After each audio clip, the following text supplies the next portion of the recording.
année, depuis mars, on est dans ce lieu, un don de Dieu. Jusque-là, il nous a secourus.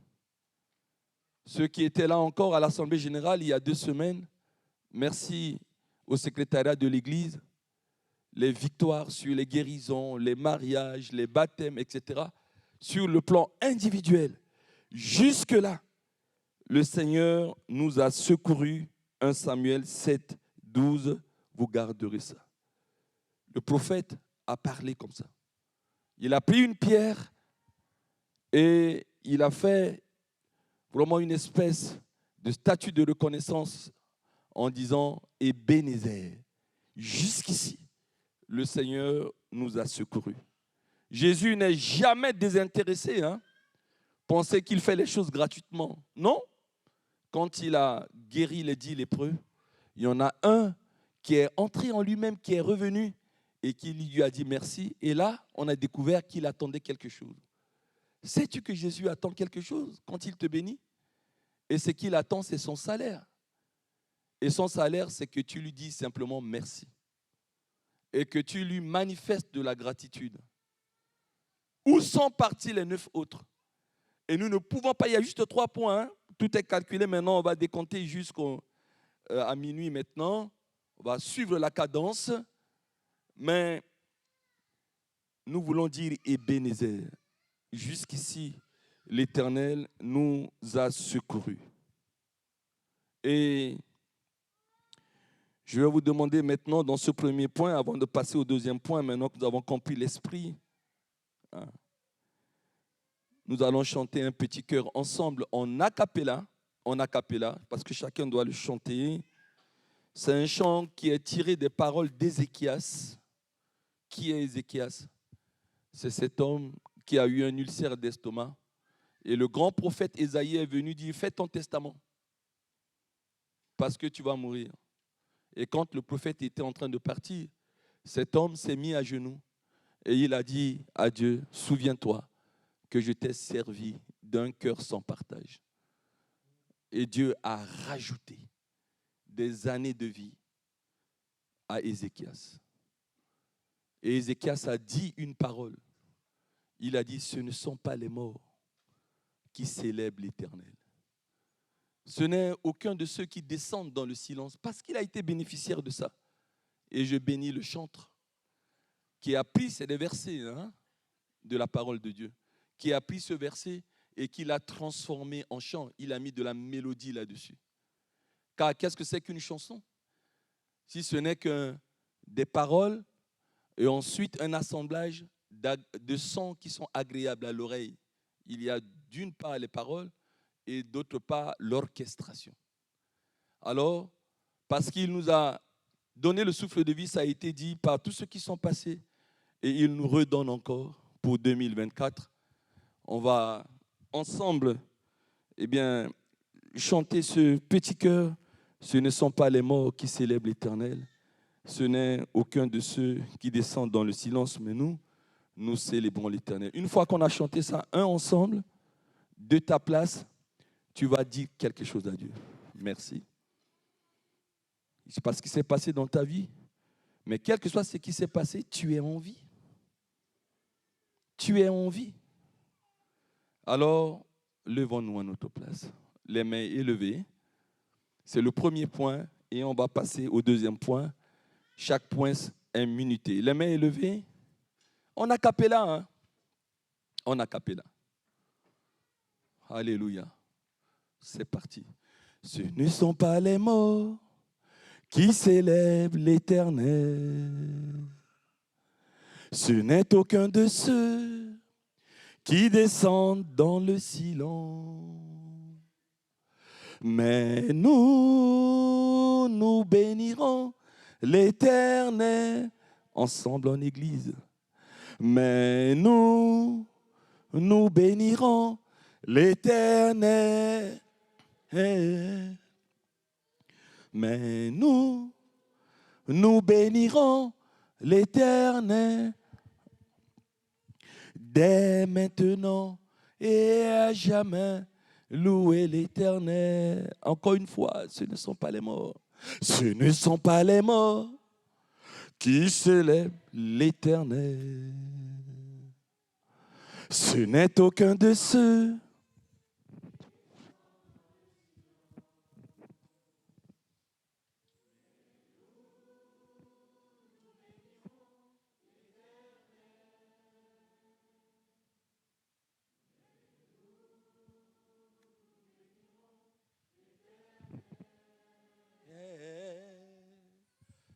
mais nous bénirons l'Éternel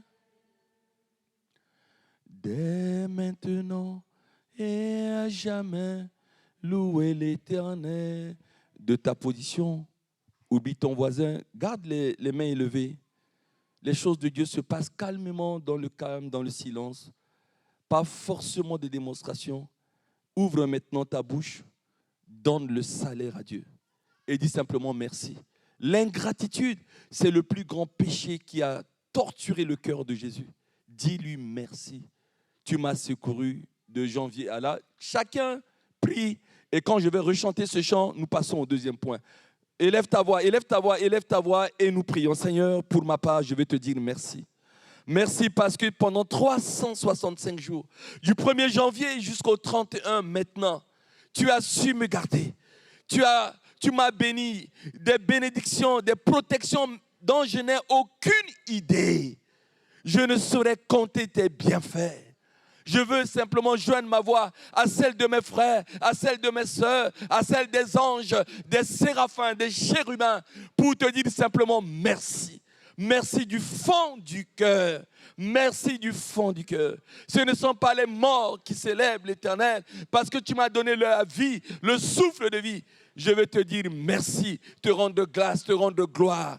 Ce soir, au milieu de ton assemblée, ouvre ta bouche, que personne ne se taise. C'est Dieu qui t'a donné le souffle de vie. Dis-lui simplement merci. Ce n'est pas le voisin qui dira à ta place merci. Ce soir, tu es là pour dire merci à Dieu. Donne-lui son salaire. Et il se réjouit dans le ciel de voir qu'à Pierrelet, ses enfants, 200, lèvent les mains pour lui dire merci, pour lui rendre gloire, pour tout ce qu'il a fait. Il nous a gardés. Il nous a gardés. Jusqu'ici, il nous a secourus. Et Bénézer, dis à Dieu, jusque-là, tu m'as secouru. Parle pour toi. Et nous joignons en esprit à tous nos frères et sœurs qui n'ont pu être avec nous. En esprit, nous disons merci, merci, merci à notre Dieu. Merci à notre Dieu. Ce ne sont pas les morts qui célèbrent l'Éternel. Ce n'est aucun de ceux qui descendent dans le silence. Mais nous bénirons l'Éternel. Mais nous bénirons l'Éternel. Mais nous bénirons l'Éternel. Dès maintenant et à jamais. Louez l'Éternel. Assis-toi. Ça va être debout, assis, debout, assis. Deuxième point. Nous avons reçu par l'Esprit une promesse communautaire que nous devons nous approprier pour faire à Dieu là, dans maintenant 50 minutes. Là, nous le tirons dans 1 Samuel chapitre 2, verset 30, partie C. Parce que Dieu a fait une promesse à Élie. Nous connaissons Élie, celui qui a béni Anne, qui n'a pas pu avoir d'enfant. Et Anne a dit, si tu me donnes un enfant, je le redonnerai à Dieu. Et il a donné son fils au pasteur Élie pour l'adopter, pour le servir, Samuel. Mais Élie, Dieu va lui reprocher quelque chose. Dieu a fait des promesses à Élie, de génération en génération. Mais Élie, qu'est-ce qu'il a fait? Il a honoré ses enfants plus que Dieu.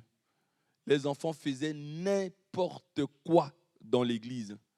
Ils couchaient les femmes, ils prenaient, quand on fait des agapes comme ça, c'est le texte qui le dit, hein, ils allaient dans les casseroles, ils piochaient ce qui était préparé, ils faisaient n'importe quoi. Imaginez le groupe d'agapes, nous on est tous au garde à vous là, pour qu'ils nous disent ce qu'il faut faire, c'est le temps de faire, tout est rythmé, parce que Dieu c'est un Dieu d'ordre, les enfants d'Élie, n'importe quoi. Et puis leur père leur dit, ah, ce que vous faites n'est pas bien. Mais il ne les sanctionnait pas. Et Dieu en a eu marre. Qu'est-ce qu'il a fait? Et c'est là où je disais à ce chantre qui a chanté que le crayon de Dieu n'a pas de gomme, je dis, monsieur, lisez la Bible. Parce que dans ce verset, Dieu a gommé ses promesses. Et il a dit, car j'honorerai ceux qui m'honorent, mais ceux qui me méprisent seront méprisés. C'est marqué. 1 Samuel chapitre 2, verset 30. Pour 2024, la belle lumière,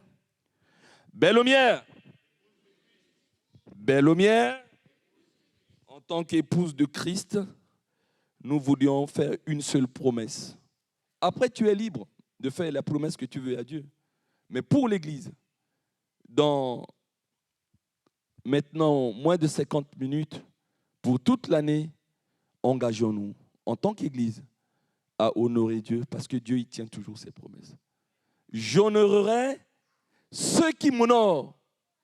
Et nous allons nous engager à honorer Dieu dans 4 points précis. Primo, nous nous engageons en tant qu'Église à honorer Dieu en PDF. En PDF. Comme ça, personne n'a la possibilité de modifier. Bien sûr, tout ce qui est humain peut toujours être modifiable. Ne dit pas le pasteur, il ne connaît pas l'informatique, on peut modifier le PDF. Ce n'est pas ça. L'esprit vivifie, la lettre tue. Pour nous qui sommes que des gens qui utilisons l'informatique, lorsqu'on nous envoie un texte en PDF, on ne peut pas changer. On s'arrête là. On ne va pas modifier, il ne sait même pas comment on modifie les PDF. Attention.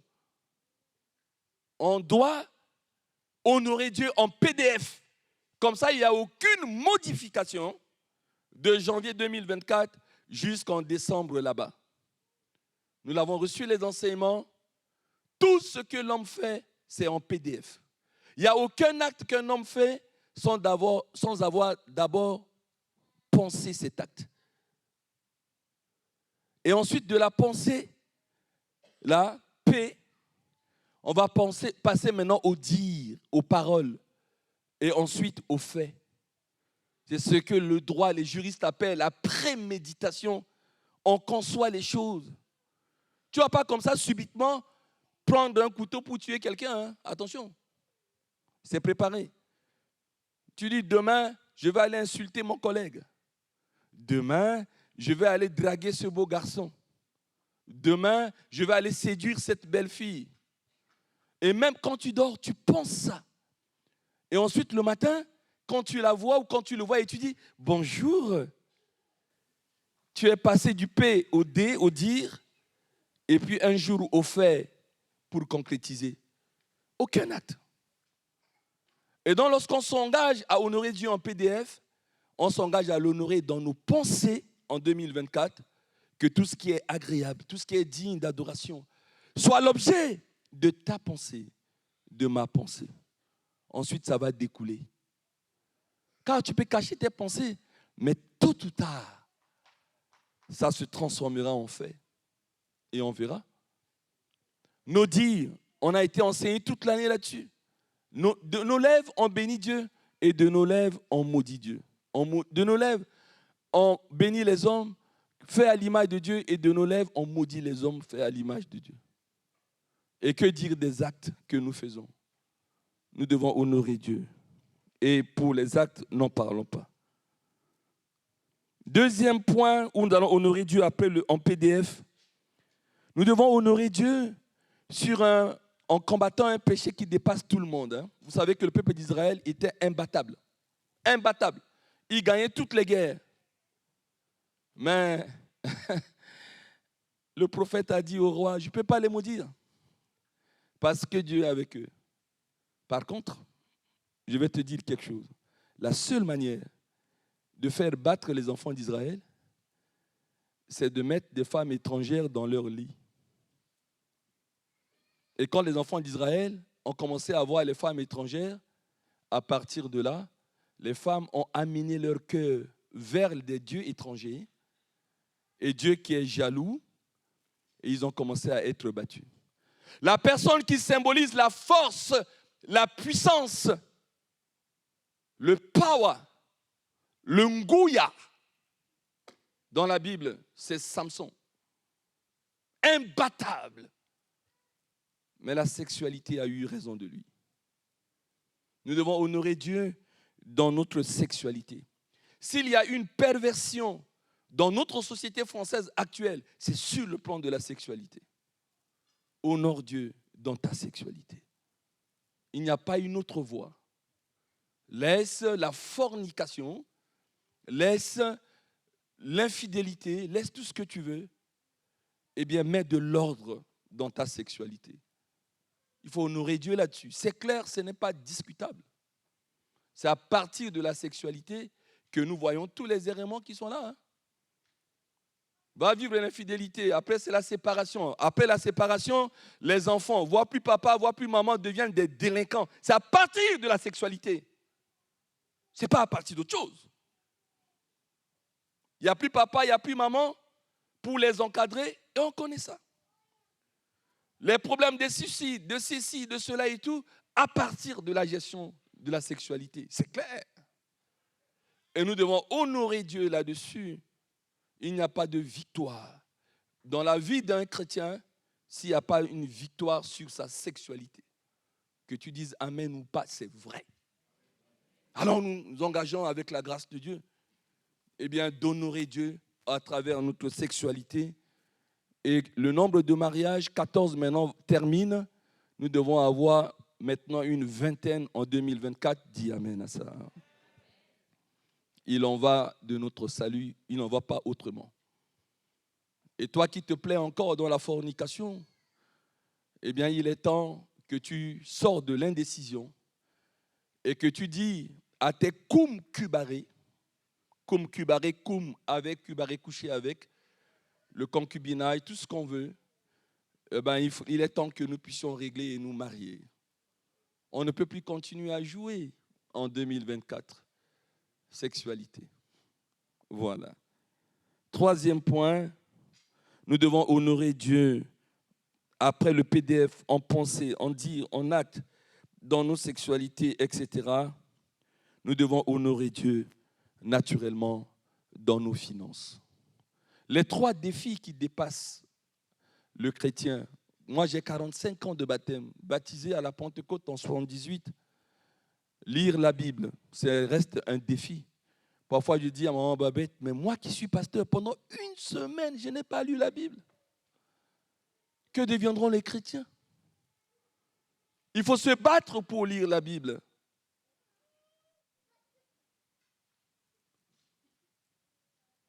Il faut lire la Bible et c'est un combat. Il faut prier, mais c'est encore un combat. Regardez les temps de prière dans toutes les églises du monde. Les chrétiens sont là dimanche, mais demandez à une église, à quel jour vous priez? Vous n'aurez même pas la dîme du nombre des gens. Nous, on est maintenant une 150aine dans ces lieux. Mais on n'arriverait même pas à avoir 15. Dieu merci, nous atteignons 50 dans ces lieux en réunion de prière et nous prions pour que en 2024, nous soyons le même nombre là-dessus. Et le troisième défi, c'est quoi? Que vous avez relevé, belle lumière, depuis mars où on est ici. Avec tout ce que vous avez pu investir, nous devons honorer Dieu par nos finances. Même le pape, arrivé à Marseille, a demandé de l'argent. Tout ce qui était connecté, les catholiques couraient comme ça partout. J'ai dit, mais les catholiques, ils demandent de l'argent? Oui. Ils disent, on va imiter les évangéliques par l'auto-prise en charge. Dans les églises du monde, les évangéliques n'ont pas d'argent, de subvention, c'est les chrétiens qui construisent par leur propre argent. et vous êtes dans votre église locale, ne jalousez pas ICC. ICC n'a jamais eu honte de dire aux chrétiens de leur enseigner, honorez Dieu par votre argent.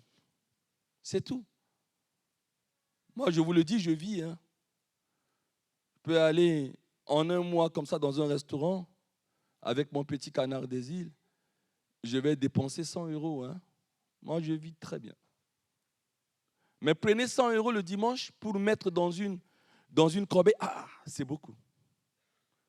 Vous allez jouer, vous allez faire des cadeaux aux gens, les anniversaires, les ceci.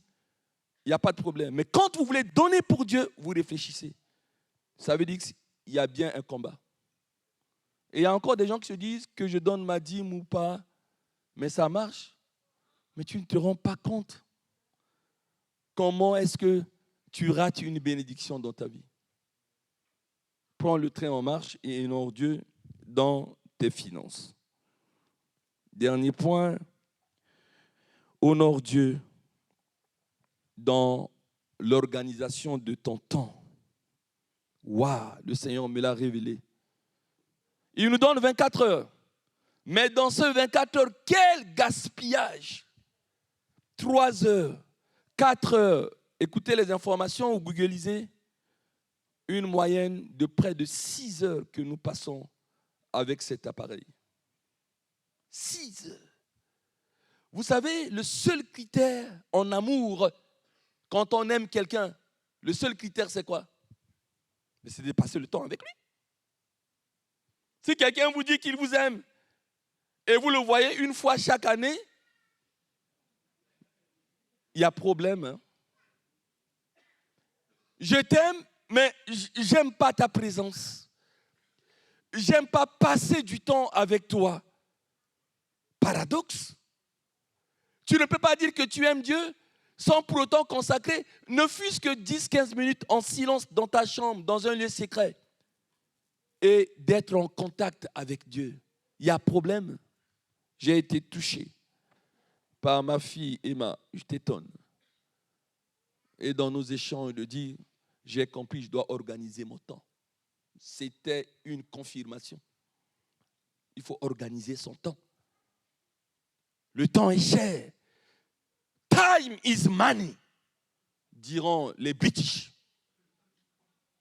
Time is money. Temps, c'est l'argent. Pendant que tu dois te réveiller à 10 heures, il y en a qui sont réveillés à 5 heures, et de 5 heures à 10 heures, ils ont gagné déjà 5 heures de boulot. C'est pour ça que les British disent time is money. Ben, bien sûr. Il faut organiser ton temps. Si tu dis que tu aimes Dieu, combien de temps tu lui consacres chaque jour? Chaque jour, tu lui consacres combien de temps? C'est ça, mon ami José? Cada dia. Je suis maintenant en espagnol. Chaque jour, tu consacres combien de temps à Dieu? Chaque chose a son temps. Cada cosa a su tiempo. Cada cosa a su tiempo. Chaque chose a son temps. On ne peut pas passer tout le temps, c'est pour ça. Mais chaque chose a son temps. Non, ce n'est pas comme ça. Honorons Dieu là-dessus. Dernier point, mais retenez pour le deuxième point, aimer, c'est passer du temps avec celui ou celle qu'on aime. C'est tout. Vous savez, les causes souvent des séparations, on ne met pas d'avenir à des relations. Il dit oui, il dit qu'il m'aime, elle dit qu'elle m'aime, mais elle ne m'appelle pas. Elle ne répond pas à mes trucs, ne souhaite pas passer du temps avec moi. Je pense que c'est passer du lard ou du cochon, mais ça ne montre, je n'ai pas d'intérêt. C'est le temps. Quand quelqu'un fait tout pour vous avoir, même s'il ne vous voit pas en présentiel, mais au moins en distanciel, un petit bonjour, comment tu vas? Un petit texto. Chaque jour, tu dis non. Même s'il ne dit même pas qu'il m'aime, y a un truc. Il y a un truc, pasteur. C'est important. Troisième et dernier point. Waouh. L'apôtre Paul, il arrive, c'est le plus grand discours de l'apôtre Paul. Et si vous n'avez jamais lu Acte 17, c'est le fondement du discours de Paul sur l'aéropage, qui est le lieu où les Grecs s'y tenaient pour philosopher. L'aéropage. Ils ont invité l'apôtre Paul, et c'est là où il a posé la base de plusieurs doctrines. Il a rappelé aux Grecs que tous les hommes sur la terre viennent d'un même père et d'une même mère. Si les gens lisaient Acte 17, il n'y aurait plus de racisme aujourd'hui. On vient tous d'Adam et Ève. Aujourd'hui, les hommes se perdent dans des questions de couleur, d'origine, etc. On est tous des êtres humains. Un point barre. Quand tu achètes un chien, qu'il soit noir, qu'il soit blanc, qu'il soit rouge, c'est un chien. Quand tu achètes un chat, qu'il soit noir, rouge, gris, c'est un chat. Et un homme qui est fait à l'image de Dieu, qu'il soit rouge, noir ou blanc, c'est un homme. Un point barre. Ça, c'est Acte 17. Si vous ne lisez pas ça, vous n'allez pas savoir. Il fait encore un pas, il a dit, le mouvement, l'être, tout ça là, ça vient de Dieu. Et il va faire un pas et il va dire, Acte 17, verset 30, que Dieu, sans tenir compte des temps d'ignorance, parce qu'on est vraiment dans l'ignorance, en train de nous vautrer sur des sujets, je ne sais lesquels. Voilà. Sans tenir compte des temps d'ignorance, annonce maintenant, ici et maintenant, now, maintenant là, annonce maintenant à tous les hommes, je ne parle plus de couleur, vous avez compris, à tous les hommes, en tout lieu, Pierre-Lé y compris, qu'ils ont à faire quoi? À se repentir. Dieu, sans tenir compte des temps d'ignorance, annonce maintenant à tous les hommes, en tout lieu, qu'ils aient à se repentir. Il est 30 et ça tombe pile. Les 3 points sont terminés. De janvier à 31, qu'est-ce que tu as fait et qui a fait pleurer Jésus? Mais qu'est-ce que le pasteur dit? Jésus pleure, oui. C'est le verset en français le plus court. Jésus pleura. Au sujet de Lazare, Jésus pleura. Tu sais que quand tu fais quelque chose de mal, tu pèches, tu manques un but, tu sais que Jésus pleure. On échangeait ça avec un de mes fils ces temps-ci. Je lui racontais cette histoire que dans une ville, il y a un papa qui souffrait parce que sa fille est une véritable mytho. Elle mentait tellement que la réputation du papa a pris un coup. Il lui a donné des claques, il l'a grondée, il l'a privée de beaucoup de choses. La fille n'arrêtait pas de mentir de plus belle. Un jour, Dieu lui a donné une révélation en disant, demain, accompagne ta fille à l'école et je vais faire quelque chose. Le matin, le père se lève, il dit, je vais t'accompagner ma fille, juste à proximité de ton lycée. Et au moment où il accompagne sa fille, il lui dit, ma fille, si tu savais que parce que tu es tellement menteuse, mytho, ma réputation a pris un coup dans ce quartier. Papa, il souffre de ça. Elle n'a jamais vu son père pleurer. Et ses collègues qui étaient en train, chemin faisant, commençaient à s'attrouper et à donner. Mais c'est le papa appelant la Valérie. Mais ce n'est pas de Valérie, mais qu'est-ce qu'il y a? Pourquoi il pleure? 1, 2, 3, 4, 5 collègues encerclés. Le papa a dit, bonne journée, bonne journée. Bonne journée à toi, ma fille, je t'aime. Et il est parti. Les collègues ont dit à la fille, mais qu'est-ce qu'il y a? Ton père, pourquoi il a pleuré? Il y a un deuil. Mais on n'a jamais vu notre père pleurer. Oh, qu'est-ce qu'il est doux, ton papa. Mais on a entendu comment il te parle. Il t'a dit, bonne journée ma chérie, je t'aime. Et la fille confondue, elle est rentrée en classe, elle n'a pas pu suivre les cours, elle est sortie, elle est rentrée à la maison. Maman, je suis rentrée, mais les cours sont terminés? Non. Mais qu'est-ce qu'il y a? Il y a eu quelque chose qui s'est passé. Mais quoi? Mais papa, il m'a accompagné ce matin. Papa, depuis que je suis né, je pensais que c'était un père fouettard. Mais là, il a pleuré. J'ai eu honte devant mes collègues. Papa, il m'a dit que mon mensonge le faisait pleurer. Et je ne pouvais pas suivre les cours. Les collègues me posaient la question. Et ça a changé radicalement cette fille. Je t'informe, hein, ta désobéissance, ta rébellion, ton style de vie me fait pleurer Jésus. Fait pleurer Jésus. C'est pour ça que nous ne pouvons pas rentrer directement en 2024 sans rater cette occasion. Oh, combien formidable, formidable.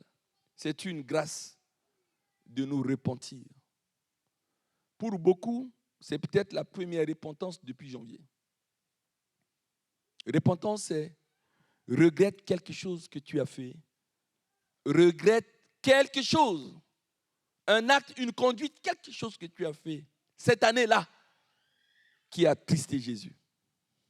Mytho, ceci, ce que tu veux. Mais regrette. Il y a trois steps en repentance.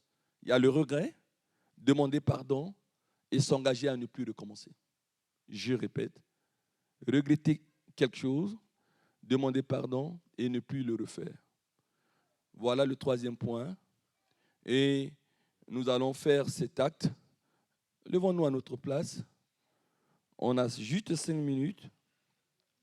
Nos décomptes commencent. Les mains élevées. Regardez-moi. Et le Seigneur est le Dieu des miracles. Parce qu'on va faire un geste. Voilà. On se met. Débrouillez-vous ou avancez là comme vous voulez. Mais on fait comme ça. Genoux, flexion. On est tous à genoux. Tous à genoux. Je sais que il y en a qui ne peuvent pas se mettre à genoux, au moins une de mes filles. Mais le Seigneur peut te faire grâce. Elle peut te faire grâce. Mets-toi comme tu veux.